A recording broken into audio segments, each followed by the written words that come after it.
हमारे किश्तवाड़ के बेटे, हमारे जम्मू कश्मीर की आन बान शान नेता प्रतिपक्ष आदरणीय सुनील शर्मा जी, हमारे किश्तवाड़ के जिला प्रधान आदरणीय रवि जी, हमारे इंदरवाल क्षेत्र से जुझारू नेता तारकीन साहब, प्रदीप परिहार जी, ये भी सभी लोग यहाँ पे उपस्थित माताएं, बहनें, युवा और पार्टी के सभी कार्यकर्ता, आप सब लोग आए और इस धरने सभी का बहुत बहुत धन्यवाद, बहुत बहुत आभार। आप सब जानते हैं जम्मू कश्मीर के हालात किस तरह के हो गए हैं, जो और ये हाल पूरे जम्मू कश्मीर का है कि जिसकी वजह से आज हम लोग किश्तवाड़ में मजबूर हो गए हैं सड़कों पर उतरने के लिए। इस निकम्मी सरकार ने किश्तवाड़ की जो हालात कर दी है, आज किश्तवाड़ नहीं कूड़ादान लग रहा है। आपने देखा ही होगा जगह जगह कूड़े के ढेर पड़े हुए हैं, लेकिन उमर साहब की निकम्मी सरकार गूंगी बहरी अंधी हो चुकी है, जिन्हें ना तो कुछ दिखाई देता है, ना तो कुछ सुनाई देता है और ना ही कुछ कहा जाता है। आप बताओ भला, लोग सरकार चुनते हैं, विधायक चुनते हैं, चीफ मिनिस्टर चुनते हैं, क्या इस दिन के लिए चुन के लाते हैं वो उन सब लोगों को कि हम सब लोग सड़कों पे आकर बैठे, हम सब लोग धरना प्रदर्शन का ये उनको दिखाई नहीं देगा। पता नहीं कौन सी आदमी चोरी को फेर रहे हैं और इस आदमी चोरी में जम्मू कश्मीर के लोग किस तरह पिस रहे हैं, ये उमर साहब को नहीं दिखाई देगा। भला दिखाई क्यों देगा, सुनाई क्यों देगा?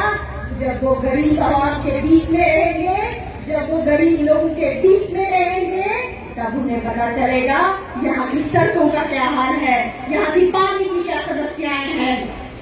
लेकिन वो तो बिजी है। अरे भाई कहाँ बिजी है, जरा पूछो कहाँ बिजी है? घूमने फिरने में बिजी है। हर थोड़े समय के बाद उनका विदेशी दौरा लग रहा होता है और वो भूल जाते हैं जम्मू कश्मीर में क्या चल रहा है। वो भूल जाते हैं हमारी माताएं बहनें सड़कों पर पानी भरने को मजबूर है।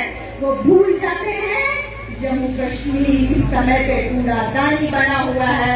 वो भूल जाते हैं यहाँ के युवाओं को रोजगार के लिए उन्हें क्या क्या झूठे वादे किए थे। वो भूल जाते हैं उन्हें 1 लाख नौकरियों का जो वादा किया था वो भी नहीं निभाया।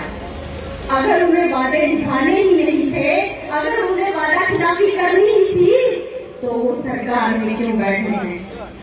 अपनी कुर्सी छोड़े, अपना सिंहासन खाली करे, लेकिन कुर्सी तो छोड़नी ही है। बहुत प्रेम है कुर्सी से, भला कुर्सी चली गई तो वीआईपी प्रोटोकॉल भी नहीं रहेगा और ये विदेशी दौरे कैसे चलेंगे? लेकिन उमर साहब ये भूल चुके हैं कि जो जनता कुर्सी पे बिठाना जानती है, वो कुर्सी से उतारना भी जानती है। आज उनकी पार्टी के कुछ लोग बड़ी बयानबाजियां कर रहे हैं कि ब्लैकमेलिंग करेंगे तो हमें पूछिए, आप बताइए भला आपकी पार्टी का कोई सरगना होता है, वो किस लिए होता है? वो ब्लैकमेलिंग को प्रमोट करने के लिए होता है। और उमर साहब ने इस स्टेटमेंट का भी मजाक बना दिया। तो उन सब सर्कस का खेल रचा के रखा है उन्हें। पहले टोपी उतार के वोट मांगे, अब लोग उनको टोपी पहना रहे हैं। क्या इस दिन के लिए सरकार को चुना था? क्या इस दिन के लिए लोगों ने सोचा था कि गवर्नमेंट करेगी और जम्मू कश्मीर की समस्याओं का हल होगा?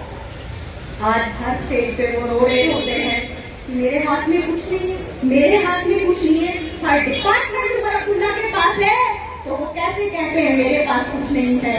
एक पुलिस उनके हाथ में नहीं है और अगर वो भी देगी जो पहले उन्होंने किया था, जिस तरह से पहले उन्होंने बाजार चलाए थे, उस तरह से आगे भी चलाएंगे। इसीलिए पुलिस उन्हें नहीं, ये सपना उनका सपना ही रहेगा। आज आप सबके माध्यम से मैं उमर साहब की सरकार को वार्न करती हूँ कि जल्दी से जल्दी अपनी आंखें खोले, नहीं तो ये जनता आज की किश्तवाड़ में उतरी है, कल को पूरे जम्मू कश्मीर में त्राही मचा देगी और आपको मजबूर कर देगी कुर्सी छोड़ने के लिए। इतना ही कहूंगी। धन्यवाद। जय हिंद, जय भारत।